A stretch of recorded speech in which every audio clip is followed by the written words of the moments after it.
आप देख रहे हैं इंडिया टाउन न्यूज, भारत की बात। नमस्कार, स्वागत है आपका हमारे खास बुलेटिन खबरें राजनांदगांव में और मैं हूं आपके साथ आस्था सिंह। चलिए बुलेटिन की शुरुआत करते हैं, लेकिन उससे पहले एक नजर डालते हैं आज की हेडलाइंस पर। शेरगढ़ में अंधविश्वास बनाम विज्ञान, रहस्यमयी पक्षी की सच्चाई आई सामने। पूजा का केंद्र बना उल्लू का बच्चा, वायरल वीडियो ने फैलाया भ्रम। मेरा गांव मेरी धरोहर पर जिला स्तरीय प्रशिक्षण, 2 पालियों में होगा आयोजन। पंचायतों के डिजिटल सशक्तिकरण पर फोकस।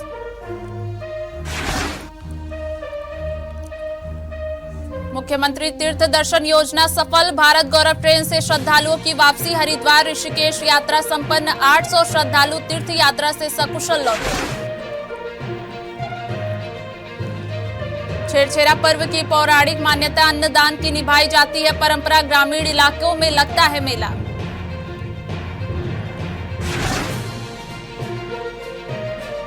ब्रेल जयंती पर राज्य स्तरीय आयोजन, दृष्टिबाधित प्रतिभाओं के लिए मंच, सामाजिक सहभागिता और आत्मनिर्भरता को बढ़ावा।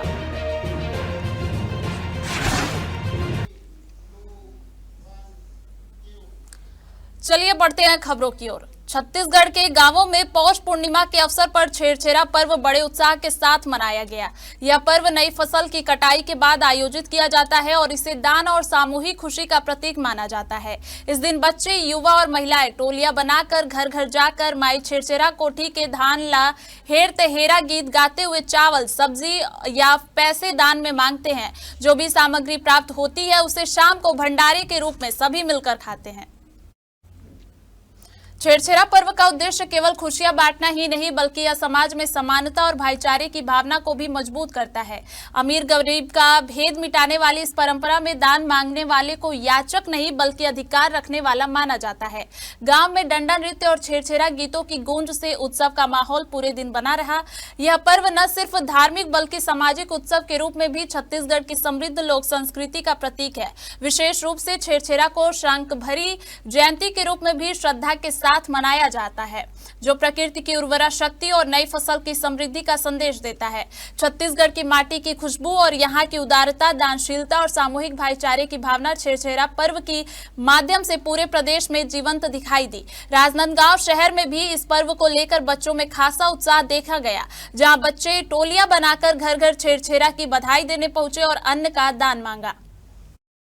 नमस्कार, मैं विश्वनाथ देवंगा और आप देखना चालू कर चुके हैं आपका अपना चैनल इंडिया टाउन न्यूज। आज छेरछेरा का त्योहार है और छेरछेरा क्यों मनाया जाता है और इसकी मान्यता क्या है, हम जानने की कोशिश करते हैं। हमारे साथ छेरछेरा डांस करने वाले दीदी लोग हैं, जो कि गांव में भी मांगा जाता है और दीदी लोग शहर में दुकान दुकान घर घर जाकर छेरछेरा का जो प्रथा है वो आज भी चला रहे हैं। हम जानने की कोशिश करते हैं कि क्या मान्यता है, छेरछेरा कब मनाए जाते दीदी? बूढ़ा पुन्नी के बाद में छेरछेरा मनाए जाते हैं। शुभ होते छेरछेरा मनाए से का मांगते आप मन? दान मांगथन। दान का मिलते आप मतलब? धान चावल, कोई पैसा दे देते, कोई सब्जी दे देते, कोई आलू दे देते, कोई दाल दे देते, कोई मीठा। हमारे पुराना कहाँ से आए हो आप मन? हम लोग राजनांदगांव बसंतपुर से आए हैं ममाया से। अच्छा, कहाँ कहाँ घूमते हो आप मन? ये पूरा जहाँ तक ले अपन समय रही ना, शाम तक से वहाँ तक ले घूमते हैं। और मांगे के बाद में चावल दाल में चावल सब अपन खीर हुई बना लेथन, भात बना लेथन और अपन मोहल्ला में खा लेथन। हाँ, सकेल के तेल फूल एमे सब सामान लेथन, एक जगह बना लेथन खाना। ओकर नियम है और अपन दो एक पसर अपन जो रखथन चावल टीपा है टीपा उसमें डाल के रखते हैं। हाँ। आप कहाँ से आए हो? हम सब साथ में हो। आप लोग का लगता है कि ये त्योहार सब नंदाज जाते, जो कहना चाहिए कि त्योहार अब लोग मानना बंद कर जाते, क्या कहना चाहते हो? हमारे छत्तीसगढ़ में ना कभी बंद नहीं हो त्योहार। त्योहार तो हर साल मनाते हैं।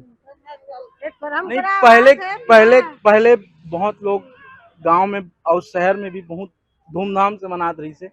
अब देखा जाता है कि बहुत कम हो गए। अब बहुत कम कर दे मान्यता जो मान पहले मानत रही ना तैसे अब धूमधाम से नहीं मना पाए।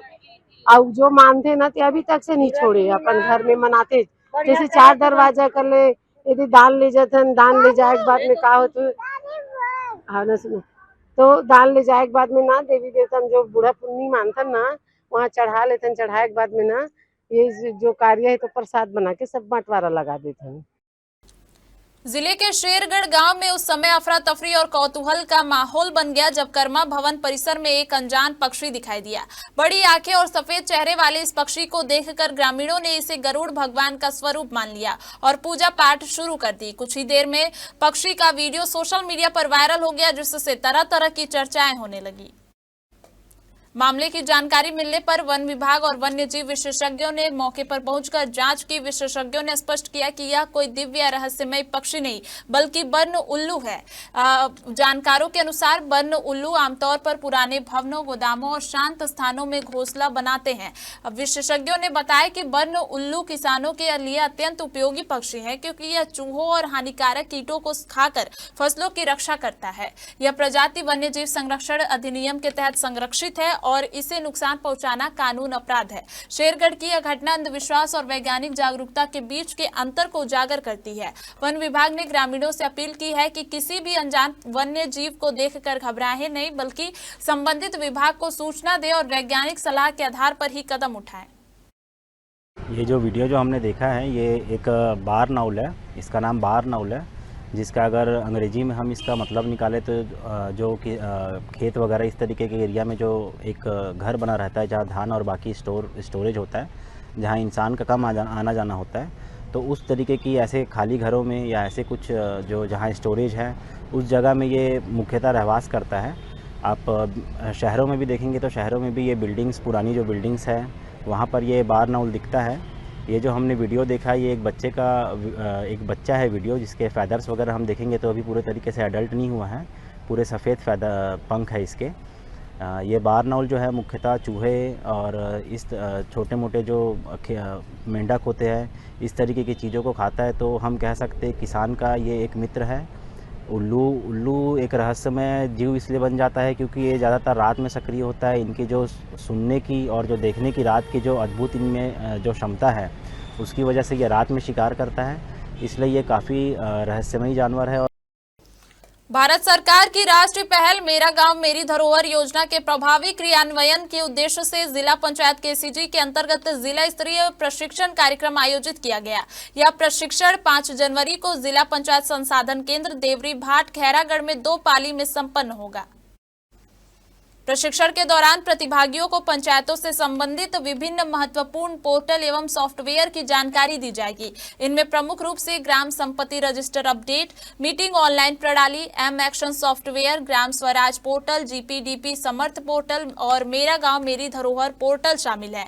आपको बता दें कि मेरा गांव मेरी धरोहर योजना के माध्यम से गांवों की ऐतिहासिक, सांस्कृतिक, प्राकृतिक एवं पारंपरिक विरासत का संरक्षण कर उसे ग्रामीण पर्यटन एवं स्थानीय आजीविका से जोड़ने का लक्ष्य रखा गया है। छत्तीसगढ़ के जनजाति बहुल क्षेत्रों में यह योजना ग्रामीण पहचान, रोजगार सृजन और पलायन रोकने की दिशा में अत्यंत उपयोगी सिद्ध होगी। जिले में वर्तमान में यातायात सुरक्षा माह चल रहा है, जिसमें लोगों को सड़क सुरक्षा और नियमों के पालन के लिए जागरूक किया जा रहा है। इसके बावजूद कई व्यापारियों और वाहन चालकों ने अपनी लापरवाही जारी रखी है। जानकारी के अनुसार दिन के समय भी लोडिंग और अनलोडिंग का काम मुख्य सड़कों पर जारी है। यह दृश्य तिरंगा चौक से लेकर पुराना गंज चौक तक देखा गया। इसके अलावा चौक चौराहों पर ट्रैफिक पुलिस की अनुपस्थिति लोगों के नियम तोड़ने का कारण बन रही है। स्थानीय नागरिकों ने बताया कि सिग्नल तोड़ने वालों पर कोई नियंत्रण नहीं है और न ही चालानी कार्रवाई की जा रही है। इसका नतीजा यह है कि सड़क सुरक्षा का प्रयास केवल ट्रैफिक पुलिस कार्यालय तक ही सीमित नजर आता है, जबकि सड़कों पर इसका असर दिखाई नहीं दे रहा है। शहर और ग्रामीण इलाकों में छत्तीसगढ़ के पारंपरिक त्योहार छेरछेरा की धूम देखने को मिली। अलग अलग वार्डों में बड़ी संख्या में बच्चे टोली बनाकर छेरछेरा मांगने निकले। इस अवसर पर बच्चों में उत्साह और हर्ष का माहौल दिखाई दिया। अन्नदान और फसल उत्सव के रूप में मनाया जाने वाला त्योहार छेरछेरा छत्तीसगढ़ के सामाजिक समरसता, समृद्धि, दानशीलता की गौरवशाली परंपरा का पर्व है। ऐसा माना जाता है कि आज ही के दिन भगवान शंकर ने माता अन्नपूर्णा से भिक्षा मांगी थी, जिसमें माता ने अन्न का दान किया था। इसलिए लोग धान के साथ साग, भाजी, फल का दान भी करते हैं। राज्य शासन की जन कल्याणकारी पहल मुख्यमंत्री तीर्थ दर्शन योजना के अंतर्गत हरिद्वार, ऋषिकेश और भारत माता मंदिर की तीर्थ यात्रा पूर्ण कर 800 श्रद्धालु सकुशल अपने अपने गृह जिलों में लौट आए। यह यात्रा न केवल धार्मिक आस्था को सुदृढ़ करने वाली रही, बल्कि शासन द्वारा की गई उत्कृष्ट व्यवस्थाओं के कारण यात्रियों के लिए अत्यंत सुखद और स्मरणीय अनुभव भी बनी। 26 दिसंबर को राजनांदगांव रेलवे स्टेशन से भारत गौरव टूरिस्ट ट्रेन द्वारा रवाना हुई इस यात्रा में राजनांदगांव जिले से 313, कबीरधाम जिले से 244, खैरागढ़ छुई खदान गंडई जिले से 113 और मोहल्ला मानपुर अंबागढ़ चौकी जिले से 110 श्रद्धालु शामिल थे। यात्रा से लौटे श्रद्धालुओं के चेहरों पर खुशी, संतोष और खुशी साफ झलक रही थी। यात्रियों ने बताया कि यात्रा में कहीं भी किसी प्रकार की असुविधा का सामना नहीं करना पड़ा। समाज कल्याण एवं पर्यटन विभाग द्वारा परिवहन, होटल में ठहराव, नाश्ता और भोजन की समुचित व्यवस्था की गई थी। इसके अलावा सर्दी के मौसम को ध्यान में रखते हुए सभी यात्रियों को कंबल, टोपी, छाता जैसी आवश्यक सामग्री भी प्रदान की गई। इस दिसंबर को यहाँ से मुख्यमंत्री तीर्थ दर्शन योजना के तहत 800 यात्रियों को भेजा था। वे हमारे बुजुर्ग लोग थे और ऋषिकेश और हरिद्वार की उन्होंने यात्रा की और इस यात्रा का फीडबैक भी हमें मिला है। सारे बुजुर्ग बहुत खुश हैं। चूँकि समाज कल्याण विभाग ने सभी तीर्थ यात्रियों की हर सुविधाओं का ध्यान रखा था। कंबल, टोपी, छाता के साथ साथ में बहुत अच्छी रहने की उनकी व्यवस्था थी। यहाँ से डॉक्टर्स, नर्स वगैरह भी ट्रेन में हमारे गए हुए थे। तो यह यात्रा उनके जीवन का एक बहुत ही सुखद क्षण था, यही उनका फीडबैक आया है। शासकीय कमला देवी राठी महिला स्नातकोत्तर महाविद्यालय में 2 जनवरी 2026 को राष्ट्रीय गणित दिवस के अवसर पर भारतीय ज्ञान प्रणाली में गणित, कला और रचनात्मक थीम पर क्विज, कार्यशाला और पोस्टर प्रतियोगिता का आयोजन किया गया। कार्यक्रम की अध्यक्षता प्राचार्य डॉक्टर अंजलि अवधिया ने की, जबकि मुख्य अतिथि शासकीय शिवनाथ विज्ञान महिला महाविद्यालय की प्राचार्य डॉक्टर निर्मला उमरे एवं विशिष्ट अतिथि डॉक्टर के देवांगन रहे। इस दौरान प्रतियोगिता में इंटर स्कूल स्तर पर नीरज पब्लिक स्कूल की टीम प्रथम रही। वहीं इंटर कॉलेज स्तर पर कमला कॉलेज की टीम ने शीर्ष स्थान हासिल किया। पोस्टर प्रतियोगिता में आर्ची बीएससी अंतिम वर्ष ने प्रथम स्थान प्राप्त किया। विजेताओं को प्रमाण पत्र और नगद पुरस्कार प्रदान किए गए। कार्यक्रम का मुख्य उद्देश्य विद्यार्थियों में गणित के प्रति रुचि और रचनात्मकता को बढ़ावा देना था। आयोजन सफलतापूर्वक संपन्न हुआ और इसने गणित के प्रति छात्राओं में रचनात्मक और सकारात्मक दृष्टिकोण को प्रोत्साहित किया। राजनांदगांव शहर की सत्यनारायण धर्मशाला से अग्रवाल समाज द्वारा जीर्ण माता की शोभा यात्रा का आयोजन किया गया। यह यात्रा 2 दिवसीय जीर्ण महोत्सव के अवसर पर निकाली गई, जिसमें शहरवासियों ने उत्साहपूर्वक भाग लिया। शोभा यात्रा में महिलाएं भगवान के भजन में झूमती नजर आई और उनके भक्तिमय स्वर वातावरण को और भी मधुर बना रहे थे। यात्रा शहर के विभिन्न मार्गों से होकर गुजरी और उदयाचल में समाप्त हुई। इस अवसर पर कल उदयाचल में विभिन्न प्रतियोगिताओं का भी आयोजन किया गया है, जिसमें आयोजकर्ताओं ने शहरवासियों से ज्यादा संख्या में भाग लेने की अपील की है। अग्रवाल समाज ने इस महोत्सव के माध्यम से परंपरा और श्रद्धा का अद्भुत संगम प्रस्तुत किया है। शहरवासियों ने भी इस आयोजन की सराहना की और कहा कि ऐसे उत्सव हमारे सामाजिक और धार्मिक जीवन को जोड़ने में महत्वपूर्ण भूमिका निभाते हैं। श्री जिन माता सेवा समिति का ये 9वां वर्ष है। जिन माता जी का महोत्सव मनाया जाता है और आज माता जी की कलश यात्रा थी। भव्य कलश यात्रा आज निकाली गई सत्यनारायण धर्मशाला से लेके जिन धाम उदयाचल पहुंची, जहाँ सभी भक्तों ने बढ़ चढ़ के हिस्सा लिया और उसके बाद यहाँ सभी के लिए प्रसादी का आयोजन था। और कल 4 तारीख को माता जी का शक्ति मंगल पाठ है। नित्य नाटिका के साथ संगीत में होगा। अमरावती की कलाकार श्रीमती संगीता खंडेलवाल करेगी मंगल पाठ और नित्य नाटिका का कार्यक्रम कलकत्ता के कलाकारों के द्वारा होगा। और साथ में गजरा उत्सव, 56 भोग, चुंदड़ी उत्सव, मेहंदी उत्सव, बधाइयाँ रहेगी। और सभी भक्तों से हम निवेदन करते हैं कि अधिक से अधिक संख्या में उपस्थित होकर पुण्य लाभ ले। राजनांदगांव काका फुटबॉल क्लब द्वारा आयोजित flood light Rajnandgaon football league ARFL 2026 का आयोजन 1 से 10 जनवरी तक स्टेट स्कूल ग्राउंड में किया जा रहा है। इस लीग में जिले भर की 7 ए साइड फुटबॉल टीमें हिस्सा ले रही हैं। इस टूर्नामेंट का उद्देश्य खिलाड़ियों को उत्कृष्ट प्रदर्शन का मंच प्रदान करना और दर्शकों को रोमांचक खेल का अनुभव देना है। टूर्नामेंट की खासियत यह है कि सभी मैच फ्लड लाइट में आयोजित किए जा रहे हैं, जो रात के समय भी खेल का आनंद लेने वालों के लिए आकर्षण का केंद्र बना हुआ है। इस साल की प्रतियोगिता में लगभग 12 टीमों ने भाग लिया है। टूर्नामेंट में विजेता टीम को 71,000 रुपए का नकद पुरस्कार दिया जाएगा। इसके अलावा उप विजेता टीम और खिलाड़ियों को भी अलग अलग व्यक्तिगत पुरस्कार प्रदान किए जाएंगे। आपको बता दें कि इस लीग का उद्घाटन सांसद संतोष पांडे द्वारा किया गया। उन्होंने खिलाड़ियों और दर्शकों को शुभकामनाएं दी। यह आयोजन जिले के फुटबॉल प्रेमियों के लिए उत्सव का रूप ले चुका है, जो आगामी 10 जनवरी तक जारी रहेगा। ये काका क्लब द्वारा आयोजित टूर्नामेंट का दूसरा वर्ष है शानदार, और लगभग 12 फ्रेंचाइजी इसमें फ्रेंचाइजी होल्डर ने इसमें भाग लिया। मतलब 12 फ्रेंचाइजी ने अपनी टीम खरीदी है, जिसमें लगभग 12 टीमें भाग ली है, जिसमें पूरे ज़िले के खिलाड़ी का चयन कर 7 a side football Rajnandgaon football league का आयोजन ये शानदार दूसरा वर्ष है। इसके पहले और कराया गया था, और ये लगभग 12 जो फ्रेंचाइजी होल्डर ने 12 टीम खरीद कर अलग अलग राज्य से, मतलब अलग अलग अपने, जैसे कवर्धा हो गया, आपका मानपुर हो गया, मोहला हो गया, यहाँ से जितने प्लेयर्स हैं, आसपास के जितने भी हमारे ग्रामीण अंचल के क्षेत्र के फुटबॉल प्लेयर हैं, सभी को प्रोत्साहित करने के लिए ये लगभग ये आयोजन किया गया है। और इसमें जो प्रथम इनाम है 71,000 रुपये रखा गया है, और सेकंड इनाम 41,000 रुपये रखा गया है।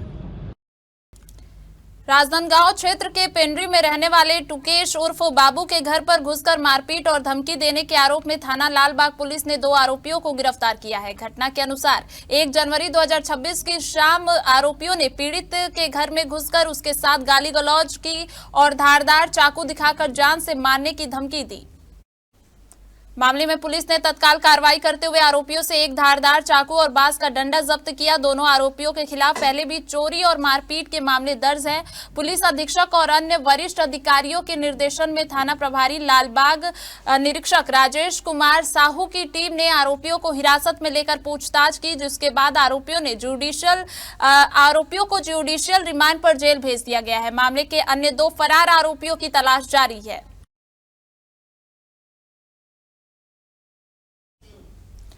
वक्त हो चुका है एक छोटे से ब्रेक का। बने रहिए इंडिया टाउन न्यूज के साथ। कभी कभी चेहरे का छुपा दर्द दुनिया नहीं देख पाती है। दाग, मुहासे, झाइयां सब आपके आत्मविश्वास को कम कर देता है, पर अब नहीं, क्योंकि Rukhsana glow and fair face pack जो दे आपकी स्किन को वो प्यार जो सिर्फ प्रकृति दे सकती है। हर लेयर को साफ करे, हर दाग को करे हल्का, और आपकी मुस्कान फिर से लौटाए। Because you deserve to glow naturally. Rukhsana herbal beauty product Amazon, Meesho और फ्लिपकार्ट में भी उपलब्ध। अमीन मोटर्स उड़ान ई रिक्शा छत्तीसगढ़ का नंबर 1 ई रिक्शा शोरूम, जहां आपको सभी प्रकार के ई रिक्शा के वैरायटीज उपलब्ध मिलेंगे। हमारा ई रिक्शा काफी मजबूत है और ये सालों साल चलता है, तो आज ही घर ले आइए आरटीओ इंश्योरेंस के साथ। हमारा पता है अमीन मोटर्स, प्यारेलाल चौक, जीई रोड, न्यायालय के पास, राजनांदगांव। 9827174038 7724047008। महापौर मधुसूदन यादव ने ग्रामीण वार्ड रेवाडीह का निरीक्षण किया और वार्डवासियों से मुलाकात कर उनकी मूलभूत समस्याओं को सुना। वार्डवासियों ने बताया कि कांजी हाउस रोड में नाली नहीं होने के कारण पानी की निकासी में परेशानी होती है। इसके अलावा मेन रोड से फरहद चौक तक पर्याप्त विद्युत खंभे न होने के कारण रात में अंधेरा रहता है, जिससे आवागमन में कठिनाई होती है। समस्याओं को जानकर महापौर ने आश्वासन दिया कि निगम द्वारा नाली निर्माण की प्रक्रिया जल्द पूरी कर कार्य शुरू किया जाएगा। इसके अलावा विद्युत व्यवस्था सुधारने और सफाई व्यवस्था को बेहतर बनाने के लिए प्राथमिकता दी जाएगी। इस दौरान स्वास्थ्य अधिकारी राजेश मिश्रा को सफाई व्यवस्था में सुधार के निर्देश भी दिए गए, ताकि ग्रामीण वार्ड में संक्रामक बीमारियां न फैले। इसके अलावा कांजी हाउस का निरीक्षण करते हुए महापौर ने मवेशियों के लिए पर्याप्त चारा पानी रखने के निर्देश दिए। उन्होंने कहा कि मवेशियों की देखभाल विशेष ध्यान से की जाए और निर्धारित शुल्क लेकर ही उन्हें छोड़ा जाए।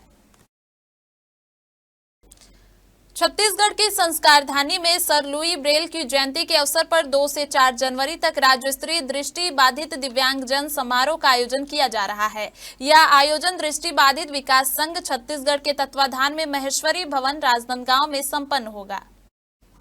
इस आयोजन में प्रदेश के विभिन्न जिलों से दृष्टि बाधित दिव्यांगजन भाग ले रहे हैं। कार्यक्रम का मुख्य उद्देश्य दृष्टि बाधित दिव्यांगजनों के सशक्तिकरण, आत्मनिर्भरता, प्रतिभा प्रदर्शन और सामाजिक सहभागिता को बढ़ावा देना है। समारोह को सफल बनाने में अनेक समाज सेवियों और सामाजिक संगठनों का सहयोग प्राप्त हो रहा है। कार्यक्रम के दौरान ब्रेल रीडिंग एवं राइटिंग, सुगम संगीत और लोकगीत, तात्कालिक भाषण, निबंध लेखन, वाद विवाद और प्रश्न मंच जैसी शैक्षणिक, बौद्धिक एवं सांस्कृतिक प्रतियोगिताएं आयोजित की जाएंगी। इन प्रतियोगिताओं के माध्यम से दृष्टिबाधित प्रतिभागियों को अपनी प्रतिभा और क्षमताओं का प्रदर्शन करने का अवसर मिलेगा। सर, सबसे पहले मैं आप मीडिया वालों को नमन करता हूं, वंदन करता हूं, धन्यवाद देता हूं। यह आयोजन जो है 2006 से संस्कार श्रद्धांजलि के अध्यक्ष श्री भट्टर जी के द्वारा जो संचालित किया जा रहा है कार्यक्रम, उनके जाने के बाद हम छत्तीसगढ़ दृष्टिबाधित विकास संघ के बैनर तले इस कार्यक्रम को निरंतर करने का बीड़ा उठाया है। और हमेशा सतीश भट्टर जी हमारे दिल में और हमारे जहन में, सभी नेतृत्व के जहन में हैं। और यह कार्यक्रम जो है 2 तारीख से लेकर 2026 4 जनवरी 2026 तक ये कार्यक्रम आयोजित होना है। और इसमें विभिन्न प्रकार के प्रतियोगिता का आयोजन किया जाना है, सांस्कृतिक प्रोग्राम का आयोजन किया जाना है, जैसे ब्रेल रीडिंग राइटिंग है, निबंध है, वाद विवाद है, तात्कालिक भाषण है, और निबंध प्रतियोगिता के अलावा उसका क्विज कंपटीशन है, म्यूजिक कंपटीशन है, और विभिन्न हमारे जो भाई है उनके दुख सुख को बांटने का, एक दूसरे के मिलन का एक आयोजन संस्कारधानी राजनांदगांव के महान समाज सेवकों के सहयोग से और उनका प्यार से, उनका तन मन धन से यह कार्यक्रम निरंतर किया जा रहा है। सिख धर्म के 10वें गुरु गोविंद सिंह की जयंती के अवसर पर राजनांदगांव के गुरु नानक चौक से भव्य शोभा यात्रा निकाली गई। इस अवसर पर शहर के सिख समाज ने उत्साह और श्रद्धा के साथ कार्यक्रम में भाग लिया। शोभा यात्रा की अगुवाई पंच प्यारों ने की और डीजे की धुनों के साथ गाजे बाजे और पटाखों के बीच यह यात्रा शहर की सड़कों से होती हुई आगे बढ़ी। यात्रा में समाज की महिलाओं ने तलवारबाजी और कर्तव्य प्रदर्शन के साथ भजन कीर्तन प्रस्तुत कर कार्यक्रम की शोभा बढ़ाई। इस अवसर पर बड़ी संख्या में लोग शामिल हुए और इस गुरु गोविंद सिंह की शिक्षाओं और उनके योगदान को याद किया। हर साल की तरह इस वर्ष भी यह जयंती उत्साह और श्रद्धा के साथ मनाई गई। सिख समाज के 10वें गुरु श्री गुरु गोविंद साहिब जी के प्रकाश पर्व को ध्यान में रखते हुए आज का ये जो है नगर कीर्तन का प्रोग्राम तय किया गया है। ये जो देख रहे हैं तैयारियां, नगर कीर्तन निकल रहा है, इसमें भारी समुदाय में सिख संगत जो है, महिला पुरुष सभी की सहभागिता है। शहर जो है हमारा स्वागत, इस नगर कीर्तन का स्वागत करने के लिए अलग उत्साहित है, जो हमारे गुरुओं के प्रति श्रद्धा का दिखाता है। आज सिखों के हमारे 10वें गुरु जो हैं, दशमेश पिता गुरु गोविंद सिंह जी का जन्म दिवस है और जिसे पूरा विश्व जो है बहुत उल्लास से मना रहा है। और हम आज जो है नगर कीर्तन के रूप में शोभा यात्रा निकाल रहे हैं, जो सारे शहर का भ्रमण करते हुए वापस गुरु घर में जो है पहुंचेगी। छत्तीसगढ़ के कांग्रेस के वरिष्ठ नेता चैतन्य बघेल को जमानत मिलने के बाद जिला कांग्रेस कमेटी ग्रामीण अध्यक्ष विपिन यादव ने इसे सत्य की जीत बताया। उन्होंने कहा कि भाजपा सरकार बेहिसाब कांग्रेस नेताओं को परेशान कर रही है, लेकिन इससे कांग्रेस की आवाज कमजोर नहीं होगी। विपिन यादव ने कहा कि कांग्रेस नेता हर मंच पर सरकार के खिलाफ अपनी आवाज बुलंद करेंगे और लोकतांत्रिक अधिकारों की रक्षा करेंगे। आदरणीय साथियों, आज हम सब छत्तीसगढ़ वासियों, कांग्रेस के पदाधिकारियों, कांग्रेस के नेताओं के लिए आज बहुत दिन हम सब के लिए बहुत शुभ है। आज माननीय न्यायालय ने हमारे छत्तीसगढ़ राज्य के पूर्व मुख्यमंत्री श्री भूपेश बघेल जी के सुपुत्र श्री चैतन्य बघेल जी को न्यायालय से जमानत मिला है। हम सब के लिए खुशी की विषय है। निश्चित तौर पर जब से भारतीय जनता पार्टी की सरकार बनी है, हमारे पूर्व मुख्यमंत्री श्री भूपेश बघेल जी और उनके परिवार के लोगों को परेशान करने का काम ईडी और ईओडब्ल्यू के माध्यम से सरकार कर रही थी। आज चूँकि माननीय न्यायालय ने श्री चैतन्य बघेल जी को जमानत दिया है, मैं अपने जिला कांग्रेस कमेटी राजनांदगांव ग्रामीण की ओर से पूर्व मुख्यमंत्री श्री भूपेश बघेल जी और कांग्रेस के समस्त नेताओं को अपनी ओर से मैं बहुत बहुत बधाई दे रहा हूँ। और अंत में यही कहना चाहूँगा कि सत्य परेशान हो सकता है, पराजित नहीं हो सकता। जय कांग्रेस, विजय कांग्रेस। राजनांदगांव शहर के हर वार्ड में विराट हिंदू सम्मेलन का आयोजन किया जा रहा है। इसी कड़ी में कल गंज चौक बालाजी मंदिर प्रांगण में भी विशाल हिंदू सम्मेलन का आयोजन किया जाएगा। कार्यक्रम के तहत आज पूरे शहर में बाइक रैली निकाली गई, जो विभिन्न मार्गों से होकर चली और अंततः बालाजी मंदिर पहुंचकर समाप्त हुई। कल शाम 4 बजे से 7 बजे तक बालाजी मंदिर प्रांगण में हिंदू सम्मेलन का आयोजन किया जाएगा। इस सम्मेलन में छत्तीसगढ़ के प्रसिद्ध कथावाचक युवराज पांडे विशेष रूप से उपस्थित रहेंगे। कार्यक्रम में भारत माता की पूजा अर्चना के साथ साथ विभिन्न सांस्कृतिक एवं धार्मिक आयोजन भी होंगे। हिंदू समाज के द्वारा हिंदू सम्मेलन किया जा रहा है बालाजी मंदिर प्रांगण में। इस उपलक्ष्य में कल युवराज पांडे जी का आगमन होगा, जो पचरा गीत के लिए प्रसिद्ध है ना। कल और कौन से कार्यक्रम? कल यहाँ पर हिंदू सम्मेलन होगा है ना। उसमें भोजन प्रसादी की व्यवस्था की गई है, तो सभी हिंदू और सनातनी लोगों से अपेक्षा है कि वो आए करके इस कार्यक्रम की शोभा बढ़ाएं। बिया रूट में बालाजी मंदिर से नगर के प्रमुख चौक चौराहों और जो तीनों बस्तियां हैं, रामादीन मार्ग, भरकापारा, साथ में भारत माता बस्ती जिसमें प्रमुख रूप से सदर लाइन ब्राह्मणपारा आता है, वहां प्रत्येक घर तक एक आह्वान किया जाएगा, जिससे कि कल ठीक 4 बजे 4 तारीख को 4 बजे इसी गंज बालाजी मंदिर के परिसर में भव्य विराट हिंदू महासम्मेलन होने जा रहा है। और बड़े हर्ष का और गर्व का विषय है कि हमारे बीच मुख्य आतिथ्य जिनका हो रहा है वो बहुत बड़े नाम है। आदरणीय पंडित युवराज पांडे जी का हमें यहाँ साथ मिलेगा और वो पचरा के लिए जाने जाते हैं और एक उनके नाम का भी प्रभाव है। और साथ ही जो पूरी टीमों ने इन तीनों बस्तियों में घर घर जाकर जो आमंत्रण पत्रक बांटे हैं, घर घर जो संवाद किया है, और सबने एक बात सबको बताई कि जात पात की करो विदाई, हिंदू हिंदू भाई भाई। तो हम सबकी माता भारत माता, ये भाव लेकर कल भारत माता की आरती तक कार्यक्रम रहेगा। इसके पश्चात इस पूरे कार्यक्रम के पश्चात पूरा हिंदू समाज एक साथ बैठकर भोजन भी करेगा। मैं आपके माध्यम से जो भी इस न्यूज बाइट को देख रहे हैं उन्हें हाथ जोड़कर प्रणाम करता हूं और उन्हें आमंत्रित करता हूं कि आप कल ठीक 4 बजे गंज बालाजी मंदिर अवश्य आए और विराट हिंदू सम्मेलन में आकर हिंदू होने का गर्व और गौरवान्वित पल अपने जीवन में जरूर जोड़े। जय श्री राम। हमारे संघ का, आरएसएस का, राष्ट्रीय स्वयं सेवक संघ का शताब्दी वर्ष मनाया जा रहा है, जो पूरे अप्रैल माह तक चलेगा। हमारा शताब्दी वर्ष का पहला कार्यक्रम था अपना ये पथ संचलन, दूसरा कार्यक्रम था घर घर संपर्क अभियान, और ये तीसरा कार्यक्रम है हमारा जो हिंदू सम्मेलन के रूप में मनाए रहे हैं। हिंदू सम्मेलन हम लोग जो है पूरे 10 बस्तियों में एक स्थान पर एकत्रीकरण करके मनाया जा रहा है। उसी विषय को लेकर आज यहाँ पर कल 6 तारीख को अपना बालाजी मंदिर के प्रांगण में हिंदू सम्मेलन का कार्यक्रम रखा गया है। उसके पूर्व एक शोभा यात्रा, बाइक शोभा यात्रा के रूप में एक जन जागरण के उद्देश्य से यहाँ पर शोभा यात्रा निकाली जा रही है। केंद्रीय राज्य मंत्री तोखन साहू आज मोहला मानपुर जिले के दौरे पर रहे। इस दौरान उन्होंने साहू समाज द्वारा आयोजित नवनिर्वाचित पदाधिकारियों के शपथ ग्रहण समारोह में शिरकत की। अंबागढ़ चौकी बस स्टैंड में आयोजित शपथ ग्रहण कार्यक्रम में पहुंचने पर साहू समाज के लोगों ने केंद्रीय राज्य मंत्री तोखन साहू का आत्मीय स्वागत किया। इस दौरान मंच से संबोधित करते हुए मंत्री तोखन साहू ने समाज की एकता और संगठन की मजबूती पर जोर दिया। उन्होंने कहा कि वे कलेक्टर और मुख्यमंत्री को पत्र लिखेंगे। केवल सामुदायिक भवन से समाज आगे नहीं बढ़ेगा, बल्कि समाज को आगे बढ़ाने के लिए शिक्षा और रोजगार पर विशेष ध्यान देना होगा, तभी समाज का वास्तविक विकास संभव है। चौकी में जिला साहू समाज तहसील और हमारे शक्ति केंद्र का आज शपथ ग्रहण समारोह था। हमारे समाज की अपनी नियमावली है। हम लोग, हमारा एक ऐसा संगठन है जिसका हमारे गांव में, शक्ति केंद्र में, तहसील में, जिला, प्रदेश और राष्ट्रीय स्तर पर हमारा संगठन है और बड़े नियमानुसार हमारा निर्वाचन होता है। आज मानपुर मोहला में आज शपथ ग्रहण समारोह था। इस कार्यक्रम में आने का मुझे अवसर प्राप्त हुआ। बड़ी संख्या में साहू समाज के लोग रहते हैं। हमारा जो संगठन है उसका यही उद्देश्य है कि समरसता के साथ समाज आगे बढ़े, समाज का चहुमुखी विकास हो। आज चौकी में आने का मुझे अवसर प्राप्त हुआ। हमारे आदरणीय प्रदेश अध्यक्ष जी और हमारे सभी वरिष्ठ नेता यहाँ पर उपस्थित हैं। मैं बहुत हृदय से धन्यवाद देता हूँ कि इतने शांत प्रिय लोग, इतने समझदार लोग यहाँ पर हैं। शांतिपूर्वक इस कार्यक्रम का इनको द्वारा संचालन किया गया।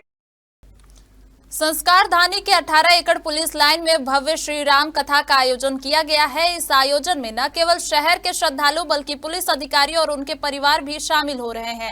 धार्मिक और आध्यात्मिक वातावरण में सजाए गए इस स्थल पर 9 दिवसीय श्री राम कथा का शुभारंभ हुआ है।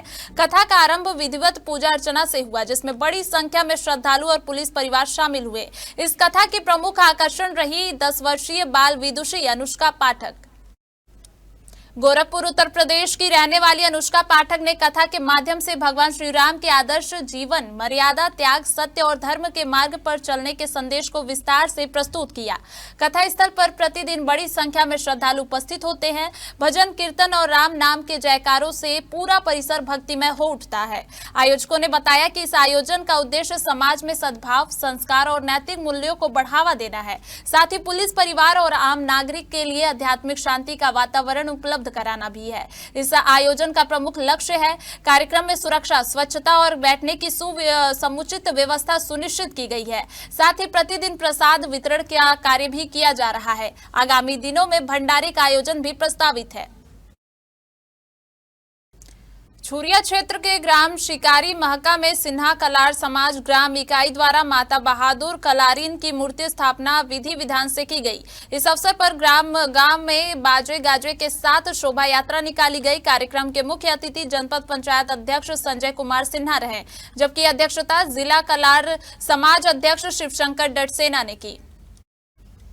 अतिथियों ने माता बहादुर कलारीन की पूजा अर्चना कर माल्यार्पण किया। इस दौरान सामाजिक सम्मेलन को संबोधित करते हुए वक्ताओं ने माता बहादुर कलारीन को नारी शक्ति, साहस और समाज रक्षक की प्रतीक बताया।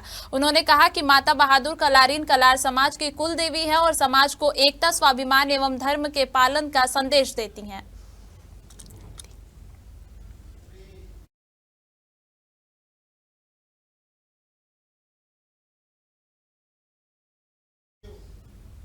हमारे राजनांदगांव के बुलेटिन में फिलहाल इतना ही। देखते रहिए इंडिया टाउन न्यूज, भारत की बात। नमस्कार।